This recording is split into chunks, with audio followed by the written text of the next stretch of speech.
Hello, everyone, and welcome to New Wealth Talk, the series of exclusive conferences held by Santander Private Banking. Just a quick reminder about translation and questions. For those of you who prefer to follow the conference in Spanish, please press the red button indicating yes at the upper right corner of your screen. Si desean seguir la conferencia en español, pueden hacerlo pulsando el botón rojo que encontrarán en la parte superior derecha de sus pantallas y que indica ES. To ask our guest a question, simply use the question comment option located at the top of your screen, just at the center. Today joins us Sir Ronald Cohen. Victor Matarranz, Global Head of Wealth Management and Insurance, will be interviewing him. Victor, the floor is yours. Thank you very much, Cristina, and thank you everyone for joining another Wealth Talk, the exclusive series of talks that we are holding with all of our clients and friends in Santander Private Banking to share the thoughts of experts on different topics that you suggested. I think it's very clear that the pandemic has created a need to work together to build a better future in many dimensions, no? And at Santander, we believe that sustainability must be at the core of what we do, at the core of our business. And our wealth management division, as you know, is working in this respect and is crafting a number of initiatives and products that are being offered to you as our clients. To talk about this today and to talk about the way, the impact that our investment decisions can have in our future in society, we have not only an expert, but also a believer. He is Chairman of the Global Steering Group for Impact Investment and the Portland Trust. He is a preeminent philanthropist, venture capitalist, private equity investor, and social innovator. He's a very good author. If you haven't read his latest book called Impact, I highly recommend it to all of you. And for nearly 2 decades, Sir Ronald initiatives catalyze a global movement to drive private capital for the common good and the environment. So, Ronnie, thank you very much for being with us today. You're very welcome. And I believe you're joining us from Tel Aviv, but thank you for joining us in any case. I am delighted to join you, Victor. Thank you very much. So before getting into the conversation, let me also introduce you Ana Rivero, who is our Global Head of ESG and Investment Content at Santander Asset Management, who I'm sure is eager to ask many questions to Ronnie. Ana, welcome. Thank you for joining us. Hi, Victor. Good afternoon, Sir Ronald or Ronnie. It's a privilege and an honor. Thank you, Ana. All right. So, okay. So let's go into it. So I'm going to start with the basics because I'm sure Ana is going to then ask you very, very difficult questions, Ronnie. But let me start with an easy one, at least easy for you for sure. So to get everyone on the same page, so maybe not all of our clients are familiar with the concept of impact investment, no? So how would you describe it and why is it so relevant and so important today? Why are we talking about this so much? So, Victor, we're all used to making investment decisions and business decisions on the basis of risk and return. That, by the way, is an innovation that came in 50 or 60 years ago when we began to measure risk. Prior to that, we made decisions on the basis of return with vague feelings about risk. And what impact investment and ESG is about is optimizing risk return and the impact that we have on people and planet. Now, companies have impact on people and planet through their operations, through their products, through their employment. And we are able, because of technology and big data, to measure this now. So ESG investment today has the intention to create that impact, but doesn't have the tools to measure it. And so it lacks comparability for companies. Different measures are published by different companies. It's a very uneven and a relatively ineffective decision-making process. Nevertheless, 30 trillion is flowing, and you can see it already having an influence within stock exchanges. so that you can see that companies that pollute more within the same sector are valued at less than their competitors. So we can begin to see the ESG money having a real effect on valuations. Now, impact investment proper has that intention, but also measures the impact in a dependable way. And impact investment will hit $1 trillion this year. That is equivalent, by the way, to the venture capital pool in the whole world. And as we will be discussing, I think we're on the threshold of major change with regard to the measurement of impact, which is going to lead to major changes in our investment portfolios. Okay, thank you, Sir Ronald, or Ronnie, because I have to get accustomed to call you Ronnie. Anyway, maybe this is what happens, Anna, when you become an idol of yourself. Yes, yes. That happens. I can tell you, I'm a bit nervous. Well, I would like to ask you, if I may, if you don't mind, to have a personal question here about your experience and your background, because most of us, some of us have read your books and understand how you come from and why your thinking has been, the evolution of your thinking has a personal background that started back in Egypt, when you had to flee from the wake of the Suez crisis. And I don't know if most of the people that thinks about impact investment also relate that to your personal beliefs, that you have to have some personal values or personal beliefs to understand really what the implications of impact investing are. Yeah. No, I obviously often wonder about this. I think probably my family values were such that in any case I would have had empathy for those who are less well off and tried to help.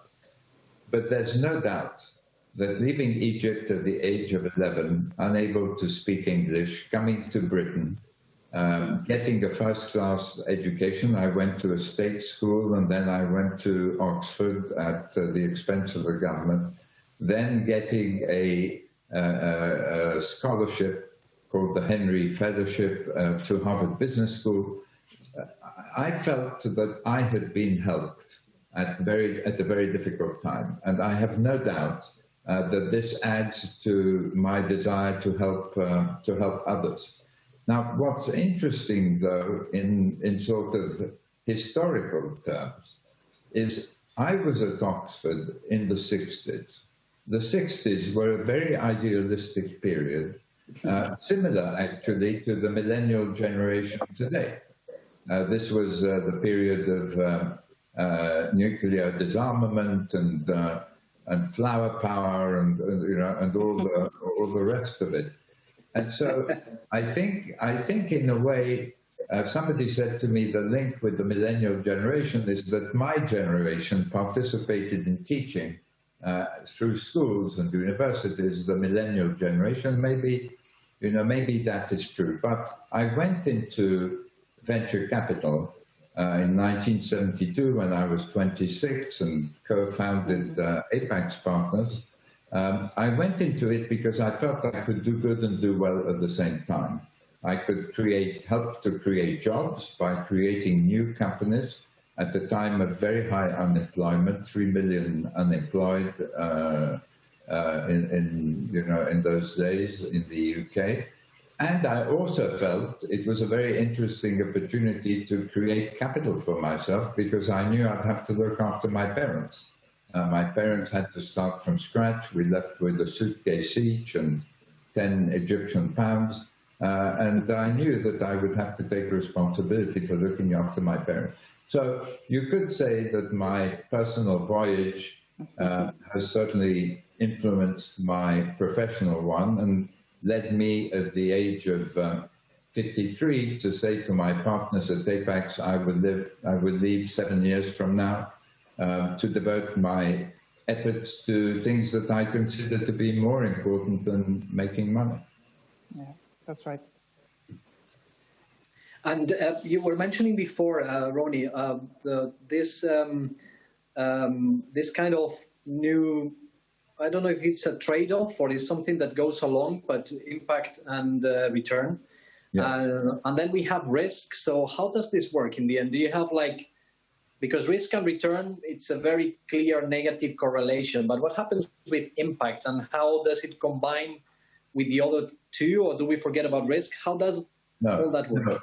No, we optimize the three together, Victor. And what it means basically is when you introduce impact into your decision-making as an investor, say, but it applies to you as a manager in a company too. We look at how we minimize the risk through impact. Now, what does that mean? If today you are a heavily polluting company like ExxonMobil, and investors are moving away from you to clean energy companies, then obviously taking impact into account, which means the pollution that ExxonMobil causes, is very wise. There's also a risk that ExxonMobil and other fossil fuel companies are going to see their activities constrained by new regulation. And the talent is likely to leave at least some of them. And so it translates into a fall in the ExxonMobil share price from $500 3 years ago to $140 today. And if you go to the Harvard Business School data set, the Impact Weighted Accounts Initiative, which I'm really privileged to chair, you see that ExxonMobil creates $39 billion of environmental damage in a single year. And if you compare it with Shell, Shell creates 23 and BP 13. So as an investor, you're likely to migrate to, if you want to invest in fossil fuel companies, which I don't, but if you do, you're going to migrate to those that pollute less. So impact affects the risk side of the equation. And obviously, if you're investing in a clean energy company, you derive the benefit of not having these risks, but also of attracting talent, of attracting customers, and so on and so forth, like as Tesla has done, for example. But impact also affects the return side of the equation, because when you look at markets through an impact lens, asking yourself the question, how much can my technology help lives and the planet?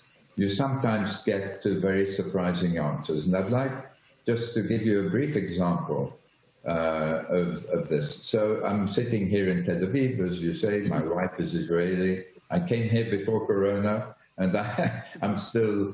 there you are. Yeah. Now, there's a fantastic group of entrepreneurs here. Two of them sold Mobileye for $15 billion to Intel. And the aunt of one of them, a professor actually, Professor Amnon Shashua, was going blind and asked him to help. And he uses artificial intelligence technology to create a pair of spectacles for the blind, which basically is a pair of spectacles with a memory stick-like device on the side that whispers into the ear of the wearer the page of the book they're reading, the newspaper they're reading, the banknote in their hand, so on and so forth. Now, we would all say, wow, that's a fantastic impact venture. It can help 35 million blind people, 250 million people who have visually impaired sight.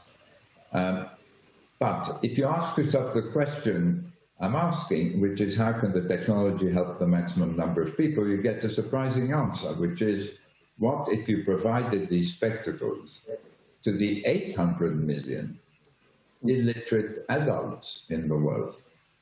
What would that do for their lives and their livelihoods? And even for their economies and the world economy. And all of a sudden, you're talking about a market of 1.1 billion people, not a market of 300 million. So I believe that optimizing risk-return impact by its very nature will lead to better financial returns than just optimizing risk-return. Okay, so it changed a little bit the paradigm, no? Because it's not exactly a trade-off, no, the other way around. Yeah. Anna. It's really interesting the way you tie or you do the similar comparison with risk. What happens with risk, and Victor has also talked about that before. Risk was just a factor until until we had those big crises that put it from the center. I always say when we talk about ESG that I believe that ESG departments in any industry are going to be at least as important as compliance departments are right now, which didn't exist 20 years ago, maybe a huge compliance departments. But risk, to measure, to put risk on the forefront, we have to standardize how we measure risk.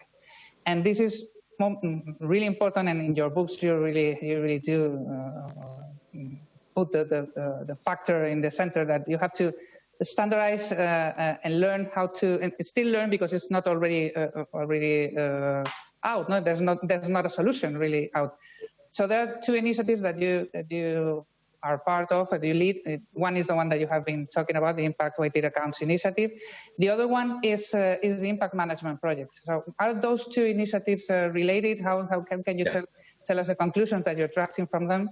Yeah, no, I think it's an excellent question, and I'll take a step back briefly to say, when the concept of measuring risk came in the early 50s, people's portfolios and pension funds portfolios held only two securities: national stocks and the bonds of the government, of the investor. Okay. When the concept of risk-adjusted return came, you opened the door to venture capital because it could achieve more than proportionate increase in return, but also, and that funded the tech revolution, of course. But you also opened the door to investment in emerging markets and the funding of globalization. And today, every portfolio of anyone on this call is very likely to be a multi-asset class portfolio. Now, I think the same thing is happening with regard to impact. But as you say, Anna, we don't yet have the measurement of impact. And the IMP, which started in 2016, and the impact weighted accounts, which the initiative started a year and a bit ago at Harvard Business School, are both important movers in this area. The IMP brings together 1,500 to 2,000 different organizations and people working on the measurement of impact. Typically, they have been crafting pieces of the puzzle, which how do you get to the metrics about CO2 emissions? Okay, so they tend to be physical metrics. What the Harvard effort is doing is it's taking these metrics and it's monetizing them, and it's preparing an accounting framework for calculating the impacts and putting them into the accounts of companies. Okay? Now, they're very connected. I sit on the Leadership Council of the IMP. Clara Barbie, who is its president, is the vice chair of the Impact Weighted Accounts Initiative. And you could say that together, they bring us the solution that we need, because we need to move away from just general reporting in annual reports about how many tons of CO2 have been emitted. We need to shift from that to an accounting system based on impact that enables us to set off the positive and negative impacts on the environment and on people, so that when you're looking at the portfolio of your clients, and when your clients are in discussion with you about them, you can say, well, these companies are impact positive, net impact positive, these are negative. The heavily environmental impact positive ones are those, and you can see the returns you're achieving on them, the heavily positive social impact ones are helping with diversity, and these are their results. And you can begin to analyze correlations between growth and profitability and the impact of companies as well as their profits.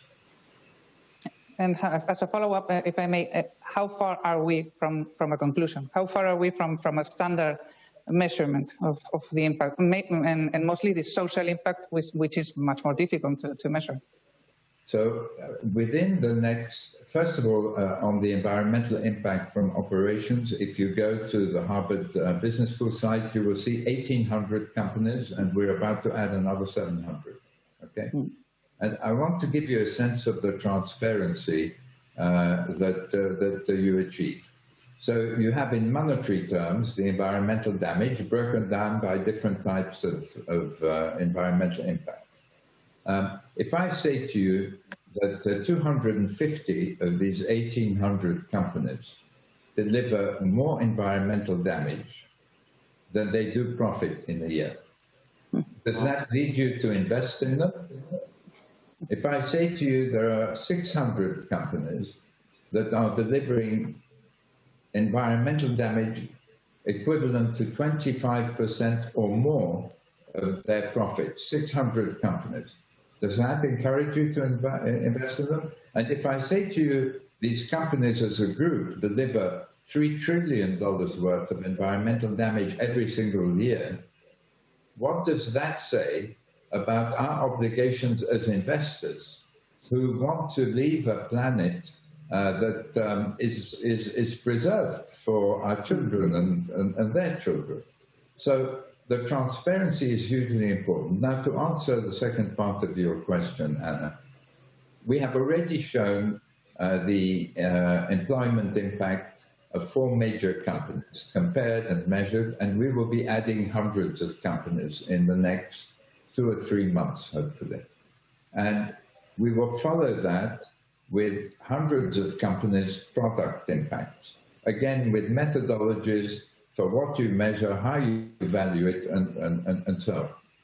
So I believe that if governments today mandated that 2 years from now, every company must publish impact-weighted financial accounts, then companies would be able to do so. It won't be perfect, but financial accounting wasn't perfect in 1933 when generally accepted accounting principles and were introduced. Now, I think it's inevitable that we're going to get there, and that has grave implications for portfolios that hold significant numbers of companies that pollute and create social issues. Because when this transparency comes, as Warren Buffett says, when the tide goes out, you can see who's been swimming next. Yeah. And that's what's going to happen. Now, why is it inevitable? The Harvard data already shows this correlation between greater pollution, lower market valuation, which means this data, this impact data, is price sensitive already. Now, the more investment groups use the Harvard data and other similar data, the more regulators will feel the pressure to step in and create a level playing field for every investor, so that not only super sophisticated investors who know how to go to the Harvard Business School site have access to it.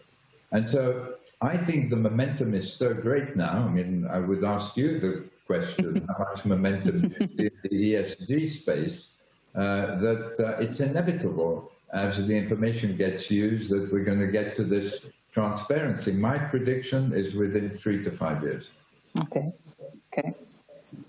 Okay, and one other question that that you mentioned in your book too, you talk about the social impact bond, and you describe it there as a key milestone in the impact revolution. Now, when we talk about bonds and we see it with the green bonds, etc., it grabs a lot of attention. I'm not sure why, but people love this concept. But what is the social impact bond? How does it work? and why is it a key milestone? How does that work? Okay, so the social impact bond is a security where the return depends on achieving a social objective. Mm-hmm. So the first one was a £5 million bond in 2010 to reduce the number of prisoners going back to jail in the UK, in one prison, in Peterborough Prison. And the deal with the government was, because you know the recidivism rate is over 60% everywhere in the world for young people, within 18 months of release, unbelievably high.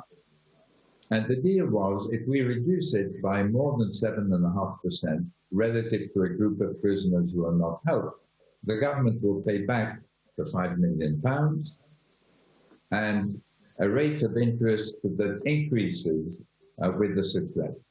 So we funded non-profits. They continued to work, but this time with investment capital, with the prisoners. They grouped together to achieve the numbers in the contract, instead of each one working on a different bit of the rehabilitation chain, as it were. And at the end of the day, the investors got their money back and the 3.1% annual return, because the reduction was 9.7%. Okay? Now, that was the first time, Victor and Dana, that we had a security that optimized risk, return, and impact. Yep. And today there are 200 such securities dealing with 15 different issues in 30 countries. And it is poised for huge growth. I am working with my hat on as chair of the Global Steering Group for Impact Investment on $2 billion outcomes funds, which are basically philanthropic and aid and government money, which will be professionally managed and will sign contracts with NGOs and businesses who can improve the education of children in Africa and the Middle East, where we aim to help 10 million children with that billion, and in India, where the number will be even greater. Now, what does that do? It gives the delivery organization that signed the contract with the Outcomes Fund the ability to go to an investment fund, a development impact bond fund for education. UBS and Bridges Ventures are raising $100 to $200 million for this fund. And you recreate the dynamic of venture capitalism and tech entrepreneurship, but this time with social entrepreneurs. And you can therefore, as an NGO or as a business, go to this fund. You can raise investment capital, and the investor takes the delivery risk and can hope to make an uncorrelated return. Uncorrelated return doesn't go up or down with the stock market or interest rate of between 5 and 10% in dollar terms.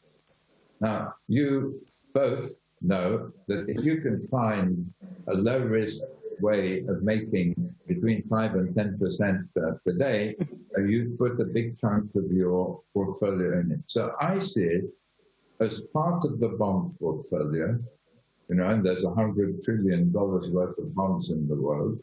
Part of the bond portfolio, it has some risk, it has some downside risk, but if you look at the Bridges Social Impact Bond Fund in the UK, out of 40 social impact bonds, only one didn't pay back its capital. So you have a relatively low risk bond-like security. Mm-hmm. I'm sure that this is something that it's really interesting for some of our private private banking clients here today, because most of the time we talk about ESG investing or impact investing.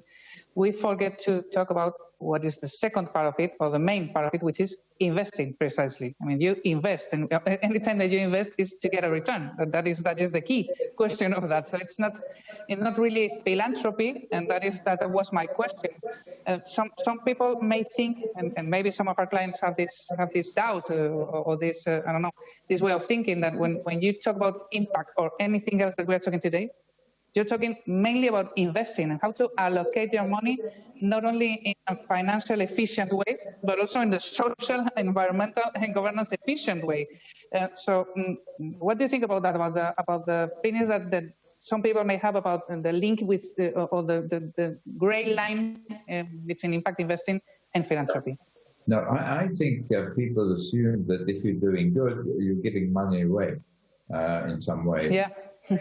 But I think what we're beginning to realize now is you can do good and do well at the same time. In fact, you can do even better at the same time.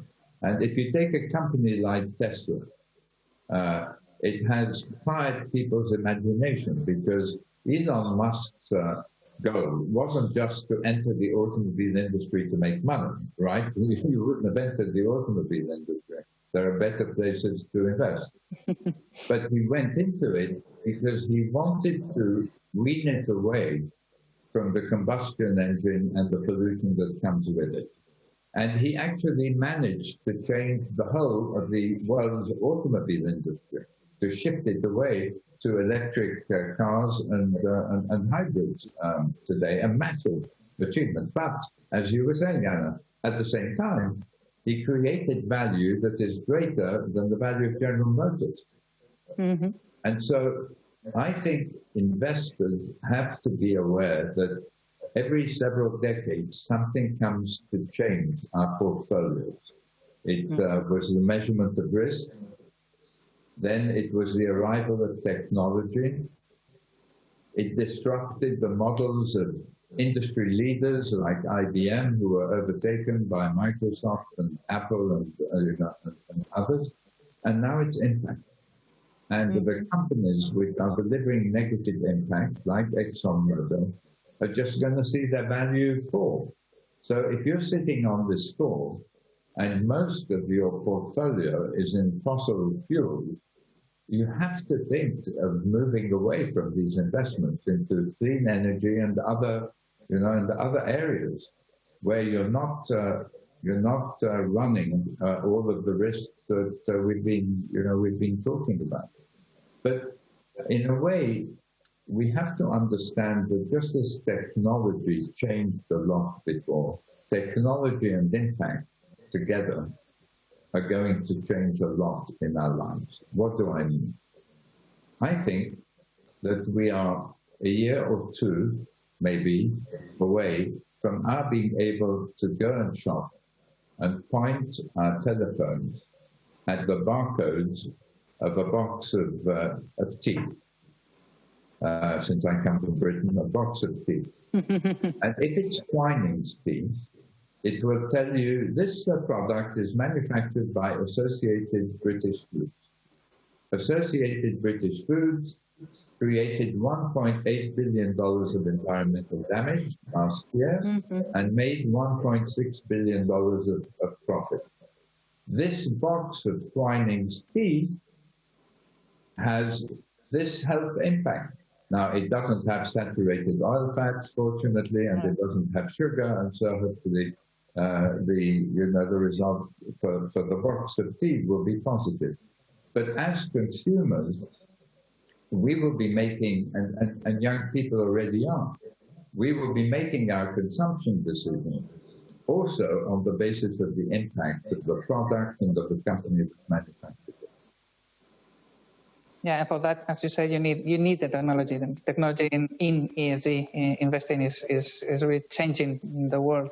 And Victor, if you let me just make a quick follow up on that, because I know that if I could, I would be like hours talking with Sir. I know how you enjoy it. I'm enjoying it. Yes, please go ahead.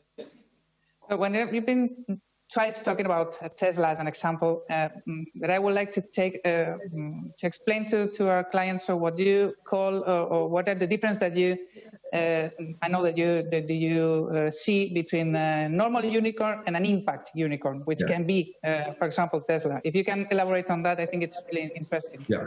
Well, so I was in the venture capital and private equity business, as you know, for 33 years.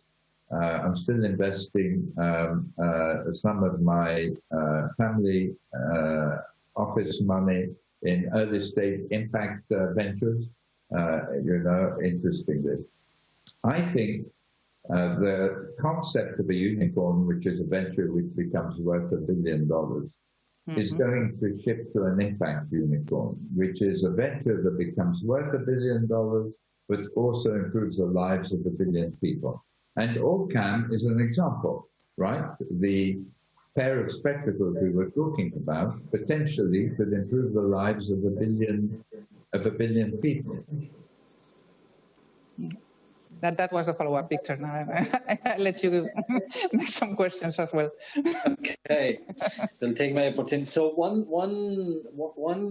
question here that it's a little bit different, but we are talking a lot that this pandemic has triggered.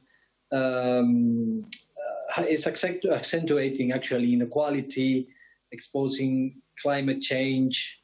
Is this an accelerator of impact investing, or do you have to consider it in a different way? How do you see, what is the effect that this pandemic is going to have in all this that we are talking about? So I think it's going to be a great accelerator. And the reason, Victor, is this. First of all, the COVID crisis, the health crisis, is leading us to question our habits and beliefs in very fundamental ways. It's also leading us to question capitalism and democracy and everything else. So it opens the way for major change. But consider this. Governments emerging from this crisis, as you both know, are going to have a huge amount of debt on the national balance sheet, okay? And we haven't seen the end of this crisis yet, and already the debt levels have risen very high relative to GNP. At the same time, we're likely to see a period of sustained high unemployment because a lot of big companies have learned to slim down and will continue with a slimmed down workforce. So we're going to have to create jobs through small and medium-sized growth businesses, and that's going to take time. So the result is we're going to see high unemployment, we're going to see poverty, we're going to see the effects of poverty like homelessness and so on rise very significantly. How can governments cope with less resources and increased social issues? Already we saw disturbances in France, in Chile, in the Lebanon, then in the United States with Black Lives Matter, driven by social and economic inequality. Yeah. So what's going to happen after that? I think the New Deal today is to bring companies and investors to help solve these big challenges. And the way to do that is through impact investment and through companies beginning to deliver profit and impact. So I don't think governments will have no choice.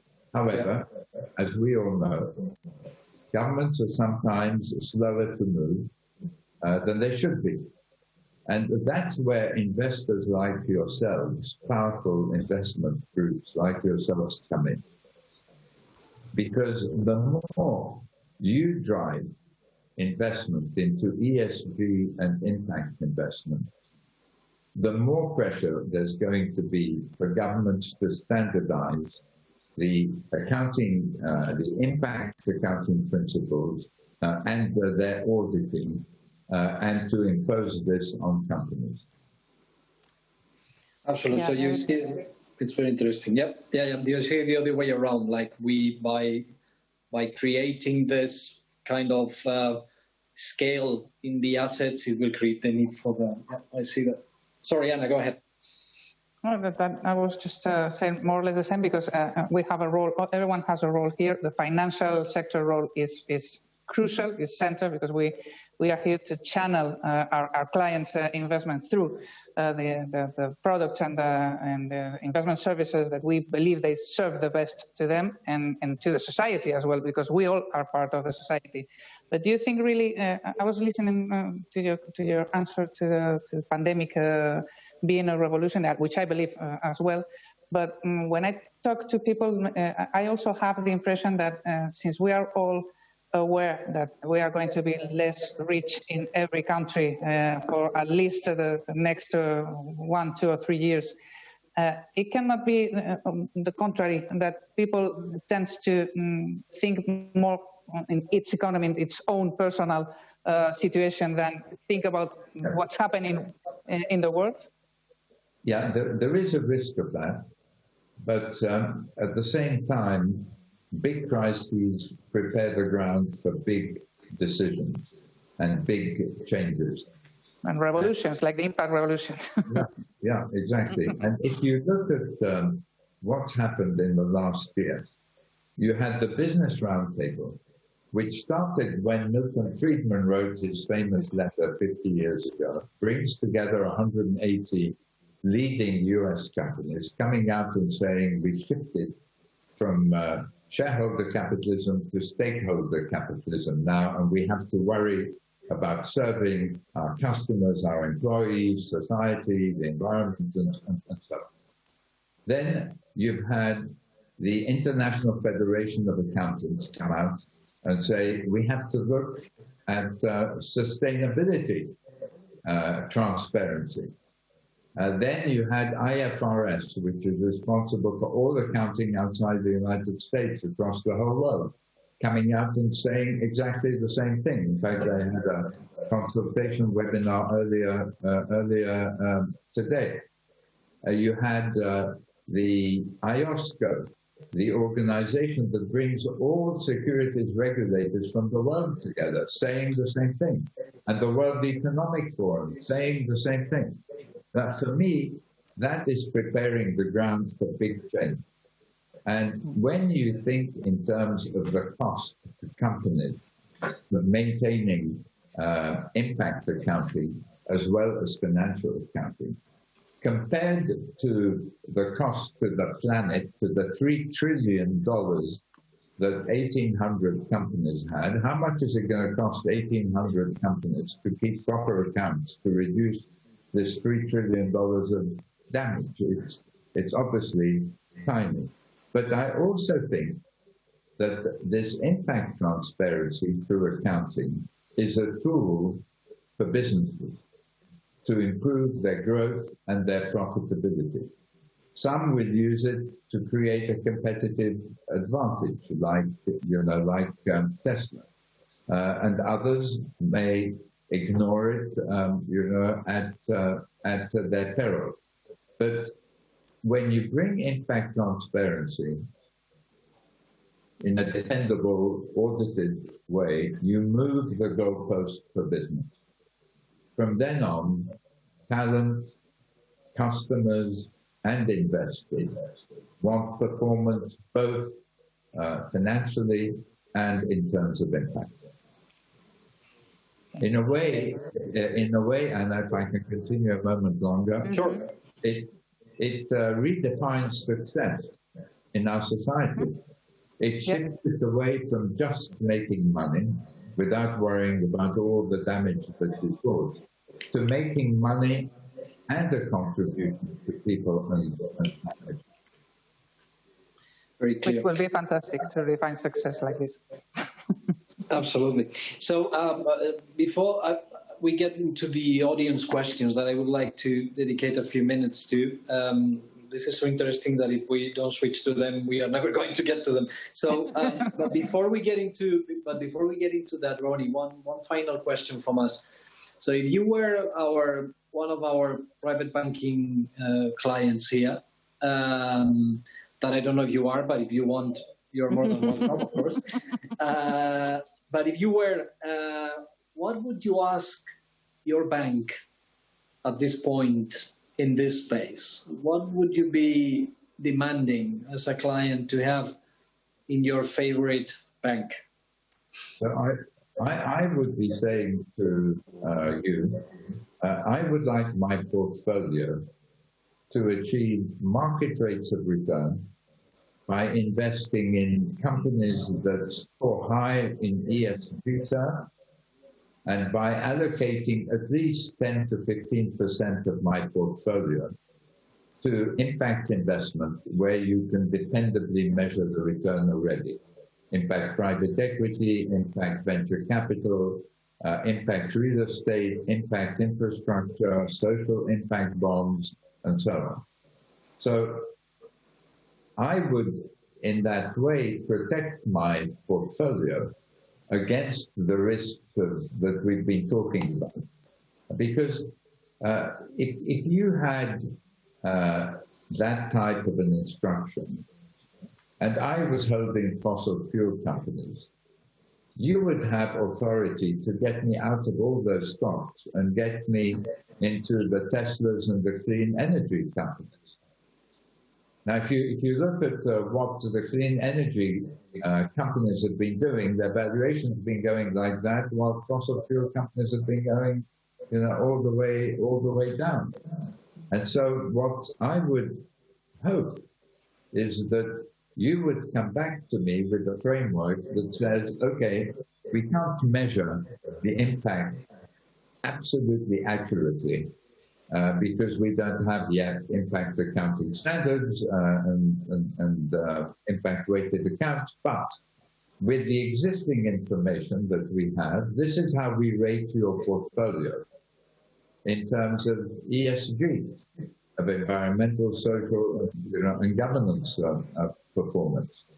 And so we would review together the financial returns that you're achieving for me, and at the same time, the impact of the companies in which you've invested my money. Absolutely. So let me go into some questions from the audience now. So I have one here from the States, and they asked me, how do you see the stance of university endowments in the US regarding ESG? We have seen a lot of progress in the environmental side, but let's start with the social and governance side. How do you see this will evolve? So I sat on the Harvard Management Company Investment Board, which manages the Harvard endowment. You have to make a case now to the teams managing these endowments that they must take impact into consideration, and that they must deliver market rates of return with the new portfolios, just as we've been talking about my potential portfolio. The problem we have is that the traditional thinking within university endowments is, and it's true of charitable foundations generally, you have the foundation side, which gives away money, and then you make as much money as you possibly can, and it doesn't matter how, with the investment side. Well, that isn't right. That's self-defeating.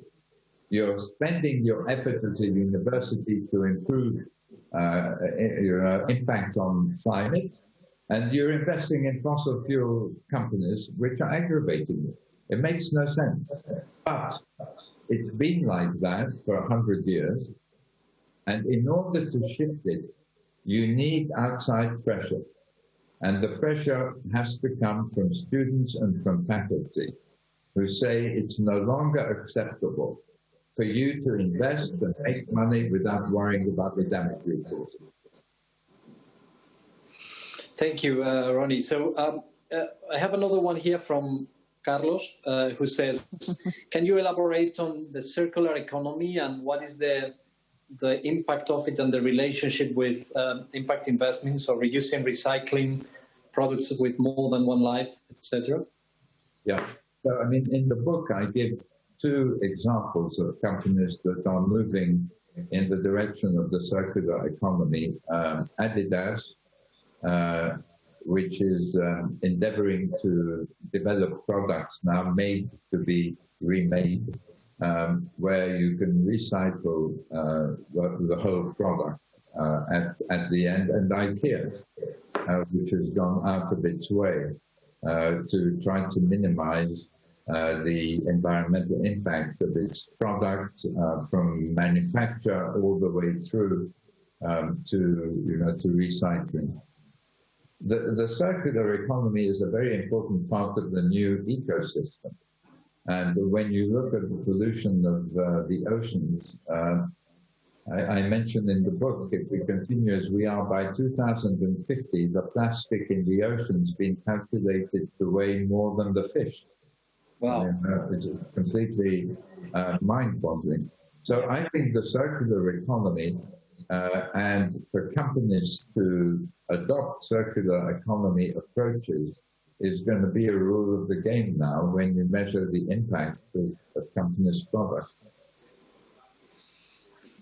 So I have here one that I believe it's very interesting. I'm not actually sure it's entirely true, and I'm sure Anna knows more than this, more in this of this than me. But it's Angel says, due to their nature, impact investing vehicles traditionally fall on the riskier side of the risk spectrum of financial products. So how do you think this product can be constructed or adapted to make them more accessible to less specialized, less risky or retail investors in general?